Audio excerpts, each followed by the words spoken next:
As I discussed in a previous video, certain university professors within the United States are anti-capitalist. They hate capitalism, they hate the American way of life because they believe it's oppressive, and as such, they want to change it using their students as a virus. This is not something that I am saying, this is something that they are saying in their own academic papers. They want to indoctrinate the students to turn them into a virus similar to Ebola. And this virus is going to destabilize every system that the student goes into, whether that it is the workplace, social media, their hobbies, every aspect of society that the students who graduate that university go towards is going to be destabilized. And the process of this destabilization is called critical theory. What it means is that they're going to go into a place of work, a place of business, and they're going to mercilessly criticize that place, whether their criticism is accurate or not, with the purpose of destabilizing the system. A system cannot function if it's constantly busy addressing criticism rather than working as intended. And the end goal of this is, of course, to give the critical theorists power, because they're going to go in, they're going to criticize the system, and the solution is like, give me power and I will fix it. And they don't, which is why you never hear that this place used to be a bad place, but after the critical theorists came along, everything changed and it's so good and it's so great. No, what critical theory does is it gives power to other critical theorists. That's it, the end. Now, we're going to look at a story on how a non-profit organization managed to survive a quote-unquote critical theory attack.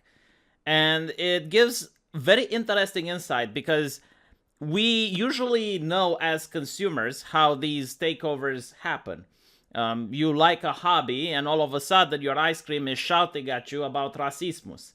Or you like a video game and all of a sudden the developer is shouting at you about why you're a sexist and a racist. And that's pretty much what we experience as clients. But how do the management experience it? How is it from the perspective of the people in charge? Apparently, this person is sharing their personal experience. And she says that her husband and her co-founded a justice-oriented nonprofit organization 11 years ago. So in a time when most people didn't know what's happening in academia, they didn't understand the ideology, they were just trying to start a non-profit organization that was supposed to help vulnerable people, such as refugee, human trafficking survivors, etc. So these individuals knew nothing about critical social justice or critical theory, and their motivation was to address disparities in the mental health care. So they learned that lay people, which are people without clinical training, like they don't go to a university in order to study the science, they just wing it, made up the majority of trauma care providers around the world working with vulnerable populations, refugees, human trafficking survivors, etc. And we wanted to help equip those lay people with good resources. In other words, like what they noticed is that the most people that got involved into trying to help others didn't really have the training and the studies in order to do it properly. So they were like, all right, well, let's start a NGO that's going to equip these people with better knowledge, that's going to equip them with better tools in order to deal with this endeavor. So as such, they hired clinically trained mental health professionals to develop their curriculum, oversee MEAL, and run the international training program. Everything went great for about 7 years. We got accolades from all the right people in academia and partnered with organizations in 50 plus countries, which means that they now became desirable for infiltration.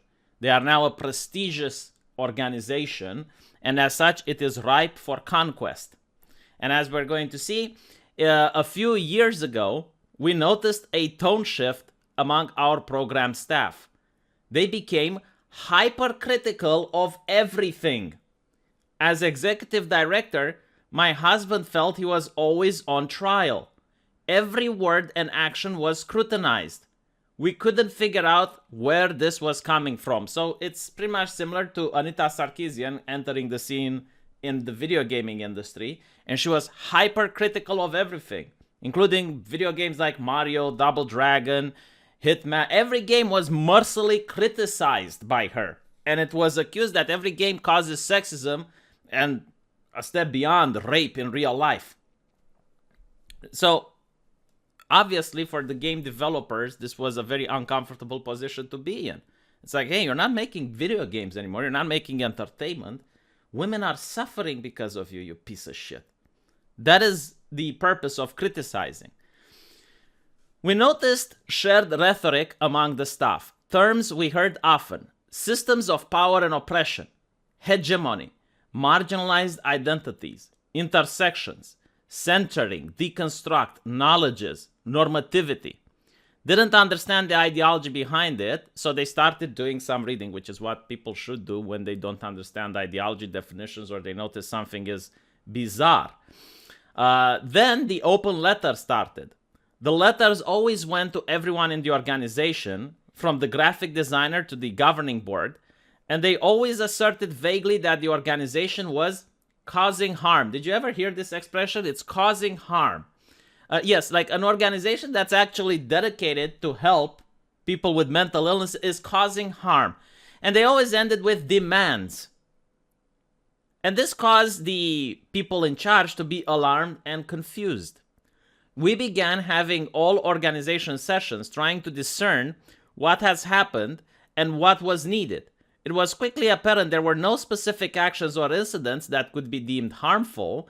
The accusations are always vague and abstract about identities, systems, etc. Now, this is the lucky situation when there is no specific event.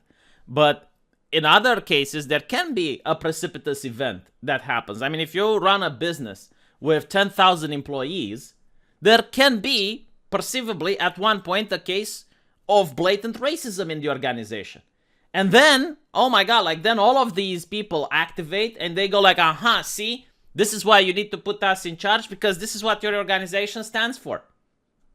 And the more people you have hired, the bigger your organization, the more likely it is that certain events will happen. Now, once the critical theorist takes over, these events can still happen, but they're just not going to call it out. They're just going to ignore it. For example, many video gaming development companies have been criticized for not being diverse, basically being sexist because they're not hiring more women. But when you look at the people who are doing the criticism, publications like Polygon, Kotaku, at the time, not only were they predominantly white, they're also predominantly male. It's kind of like you have very conservative Islamic people that enforce very strict gender roles, and they say that a woman shouldn't speak when a man is speaking, like very traditional conservative religious norms, but they're tolerant of people like Linda Sarsour, who uses makeup, who is very outspoken, because they view that she has a place, that she is pushing culture in the right direction, so they're going to turn a blind eye at it. They're not going to criticize that.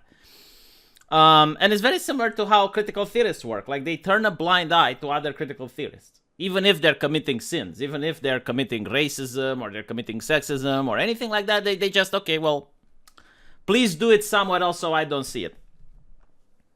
Now, the lady says that what also became apparent quickly was that they didn't want to resolve any real harm. They wanted to control the organization. They stated explicitly that my husband is incapable of running an organization that addresses trauma, an organization that he founded, because he is straight, white, male, and Christian. Now, I think beyond the shadow of a doubt that if the husband would have been a critical theorist and he would have said the correct talking points and he would empower the correct people, they would have left him alone. It wouldn't matter that he was straight, white, male, and Christian. Like, if he would have acted in the correct and proper manner, if he spoke the woke speech and if he promoted the woke people and he would have been into the corruption that these people are promoting, it doesn't matter if he's a straight white male. In fact, he could have been a black gay person that's also Jewish, like Milo Yiannopoulos. As long as he doesn't have the correct values and framework, they wouldn't care. It's exactly the same way feminists who want more women in power freaked out when Amy Coney Barrett was nominated for the Supreme Court. Because it's not about diversity. It's not about gender or anything like that. It's literally about power grabbing. So that's when they learned to fight. I'd been doing my homework for a while, thanks to people like, and she names a couple. I knew that we were facing, it was an attempt at woke subversion of our organization. I wrote organizational positional papers on how critical social justice compromised our work by being in direct conflict with a number of our values, namely being evidence-based, valuing the individual, cultural humility, and allowing for true diversity, which critical theory is against. Maybe I shouldn't be proud of it, but I also learned to use their woke rules against them. When a staff member said I couldn't speak a topic because I'm straight, I told her it was wrong of her to assume about my sexuality just because I am married to a man. She immediately groveled. After some months, when it was clear to them we wouldn't budge, the ones making demands left on quote-unquote moral grounds, accusing us of every phobia and calling the organization white supremacist. We've always partnered with people of every ethnicity, creed, and identity, so this is laughable. Having survived an attempt at power grab and character assassination by a woke mob, I'll say it's painful to be mistreated by people you trusted, but if you care more about maintaining your integrity than what people think or say about you, you reemerge with your dignity intact. And she goes on. Now, here's the interesting part. Co-opting an organization isn't the end goal. Because if this lady would have allowed them to gain power, let's say they would have asked for a commission or a council that would be in charge of hiring and firing people or setting company priorities and whatnot, then what they do is that they take resources from the company, resources that in this case would have got to help people with mental illnesses, and it would develop the resources to promoting more critical theory.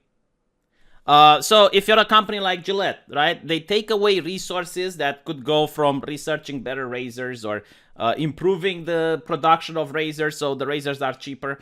And instead, they push them into marketing. So they have like a woke commercial explaining to you why you're a sexist. They hire more people that are into critical theory, regardless if they're good at what they're doing, regardless if they're good at their job. This is why a lot of companies start putting a bad product. You notice a massive downgrade in the quality of the product that they used to have in the ones that they're having now. And in the case of Marvel, it's not just the art, but there's people saying that the ink is coming out of the papers because they don't care about quality anymore. These people have been indoctrinated in academia to believe that the system is evil. America is racist. And because of that, every resource that's not going towards promoting critical theory is resource that's going to promoting racism.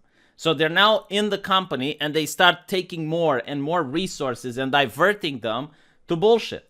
You can be an ice cream company and now you have like woke messages on your ice cream. You can be like Starbucks and now the person selling the coffee has to sit down and explain to the client why they're a racist. Like have conversations about race with the client. Imagine like going to a Starbucks and instead of waiting 5 minutes so you can be in line, you now have to wait an hour because the person at the counter now has to lecture every single client about systemic racism. So that is the problem with woke ideology. And this is how they try to take over by criticizing, by making the owners of the company feel like they're the bad guys, and they make demands. Now, in this particular case, it seems that they managed to resist the subversion, but there can be a different level of it. Like there can be other companies that make a pressure for this company to bend the knee. You can have like other institutions that are going to say, yeah, like, look, we such and such made accusations that you cause harm. If you don't stop causing harm, we're going to stop doing business with you. This is very difficult for companies on the internet because now social media is going to shut down their accounts and whatnot. So it's not as simple as it looks to resist these people. It also matters like how much the critical theorists want to subvert that particular company. Yeah, it's very interesting to see how it's like from the top, how the manager sees it. But okay, let me know what you guys think. And I'll see you in the comment section. And as usually, I'm going to be live streaming after this and we can carry on the conversation there. I'll see you in the chat.